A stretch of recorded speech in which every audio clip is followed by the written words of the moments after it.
নমস্কার বন্ধুরা, অমৃত কথা চ্যানেলের আজকে এই বিশেষ পর্বে আপনাদের স্বাগত।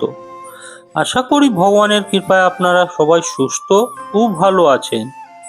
জয় শ্রীকৃষ্ণ, রাধে রাধে, জয় মা লক্ষ্মী। আজকে আমরা আলোচনা করব ফাল্গুন মাসের প্রথম বৃহস্পতিবার নিয়ে। তো চলুন শুরু করা যাক আজকের আলোচনা। ফাল্গুন মাসের মাহাত্ম্য। ফাল্গুন মাস হলো ঋতুরাজ বসন্তের আগমনের সময়। শীতের রুক্ষতা বিদায় নিয়ে প্রকৃতিতে যেমন নতুনের জোয়ার আসে, তেমনি আমাদের জীবনেও এই মাসটি অত্যন্ত পবিত্র। বিশেষ করে ফাল্গুন মাসের প্রথম বৃহস্পতিবার, যা মা লক্ষ্মীর আরাধনার এক মহেন্দ্রক্ষণ। জ্যোতিষ মতে এই দিনে গজকেশ্বরী যোগের সৃষ্টি হয়, যা জাতক জাতিকার কুণ্ডলী থেকে অশুভ দশা দূর করে অর্থ ও প্রতিপত্তি নিয়ে আসে। সকালেই উঠে করুন এই তিনটি কাজ।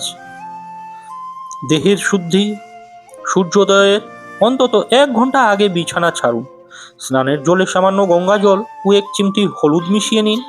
স্নান শেষে হলুদ বা লাল রঙের পরিষ্কার পোশাক পরুন। দ্বারের আবাহন। সদর দরজাটি জল দিয়ে মুছে পরিষ্কার করুন। এরপর সিঁদুর ও ঘি মিশিয়ে দরজায় স্বস্তিক চিহ্ন আঁকুন।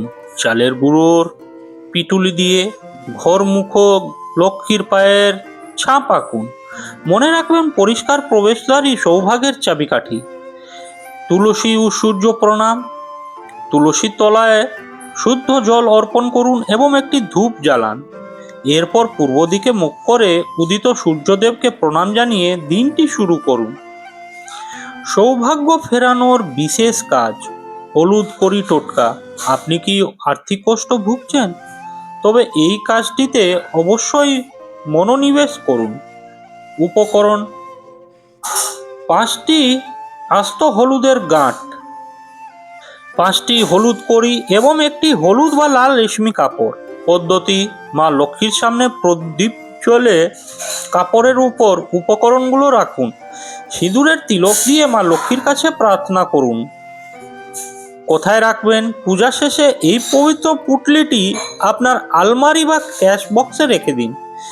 এটি অর্থ আকর্ষণের এক শক্তিশালী কবচ হিসেবে কাজ করবে। ভুলু যা করবেন না 7টি বর্জনীয় কাজ। মনে রাখবেন, এই দিন ভুল কিছু করলে মা লক্ষ্মী রুষ্ট হতে পারেন। সূর্যাস্তের পর ঘর ঝাড়ু দেবেন না। বাড়িতে ঝগড়া বা অশান্তি করবেন না। আমিষ খাবার ও নেশা বর্জন করুন। নখ বা চুল কাটবেন না। কাউকে টাকা বা সোনা ধার দেবেন না। বাড়ির মহিলাদের অসম্মান করবেন না। দিনের বেলা ঘুমিয়ে অলসতা করবেন না। মা লক্ষ্মীর ঘরোয়া পূজাবিধি। উপচার: ঘটে আমপল্লব ও সিঁদুর মাখানো ডাব দিয়ে মঙ্গল ঘট স্থাপন করুন। ভোগ: বাতাসা, নকুলদানা, তিলুয়া বা আতপ চালের নৈবেদ্য দিন।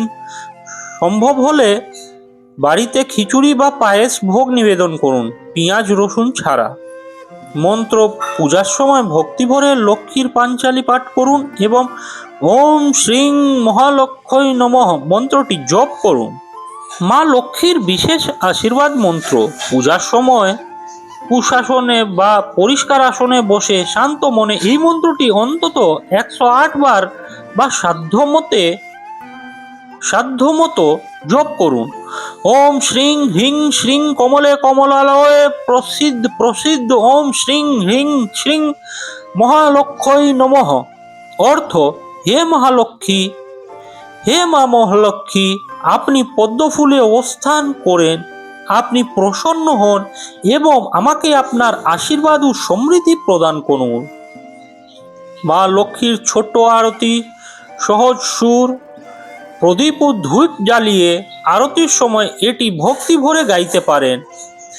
জয় লক্ষ্মী মাতা ময়া, জয় লক্ষ্মী মাতা, तुमको निशिदिन ध्यावत, तुमको निशिदिन ध्यावत हरि विष्णु विधाता।